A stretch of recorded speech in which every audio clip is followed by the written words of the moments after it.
Hello everyone, welcome back to another diecast review. Today we got a pretty awesome diecast, box and all. This is the Estepp Groovy Hollow Daily Downforce Out of the Groove Circle B diecast, whatever the world you want to call this car. I think the actual title, what is that, the title? Groovy Hollow / Circle B diecast. So the whole promotion is for Groovy Hollow, which is something, I think it's like some sort of like charity Iracing event thing. I don't really know exactly, I don't tune into it, but it's got Daily Downforce, Out of the Groove.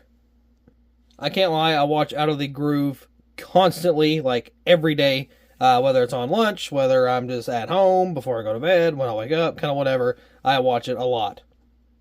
So this specific car here never actually ran on track. It was supposed to, but I think things just kind of fell through, and I think he's running it. I don't know if Estepp is running it in Iracing. I don't know if he does. I don't know if he does or not, but I know somebody's running it. It could be Cram himself driving the car in Iracing. I'm not 100% sure on who's driving it in that virtual series, but all I know is this thing looks Halloweeny and it looks awesome. It's got the Daily Downforce colors, that purplish, orangish, yellowish type combination. Looks really good. Talking about the box, of course, it got logos on the top here. Got your Dawson Cram 2024 Camaro, again, didn't even run.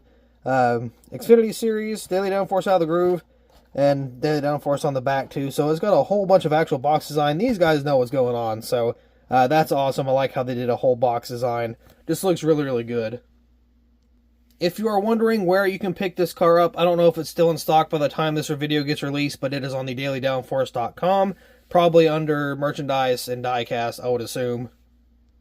But this one will look super nice next to the, who was it? Was it Brendan Poole, I think, that drove the 6 for the Out of the Groove car? I'm going to add that one over in that little collection too.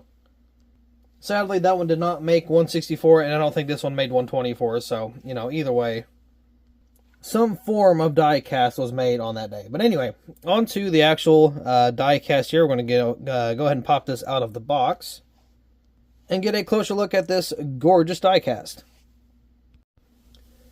Here's the diecast out of the box. A couple things real quick.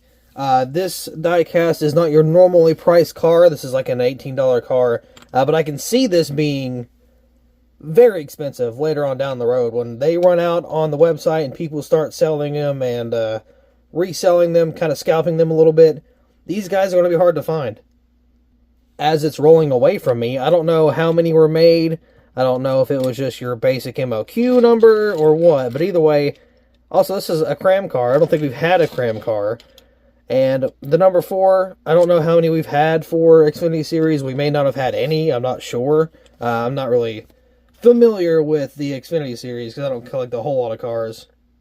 Unless it's really like JRM. But still, either way, very cool car. We're going to go ahead and take a peek at the diecast here. Of course, got Eric's gorgeous face right there on the front. Out of the Groove ×2 on the little hood flaps there. Got these little orangey spots all over the car on the front there. No front name banner, which is kind of interesting, I guess, because it didn't ran and it got produced that way. I'm not 100% sure. Got the number 4, which looks to be slid up a little bit. I'm not sure if that's just because it's like a wide number or whatever, but let's see. Groovy Hollow, Raceway.com there. Got Cram on the back and name banner. We got some content creators here. I don't remember hardly any of these. I think the EP is Eli Productions, I believe. He's the only one I recognize. I think I recognize NFJJ also. I don't know who BH is or that second one there. But I do like the little background there. You can see the black blends in with the spoiler and the grass. Looks amazing. Got little pumpkins back there. Some bats over on the top there.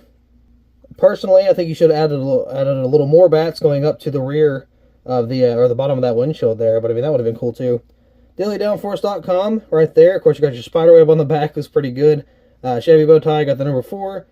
Camaro, exhaust pipes down there on the bottom. Groovy Hollow, there's the Out of the Groove Groovy Hollow there. I got the spiderweb once again. Got the grass, the Circle B diecast. Ooh, I don't know those logos. I'm sorry. I'm so sorry, guys. The D-Cram right there, so that's pretty cool. Chevy, JD, KSDT, I think, and then Out of the Groove on the B-post there. KSDT on the bottom there.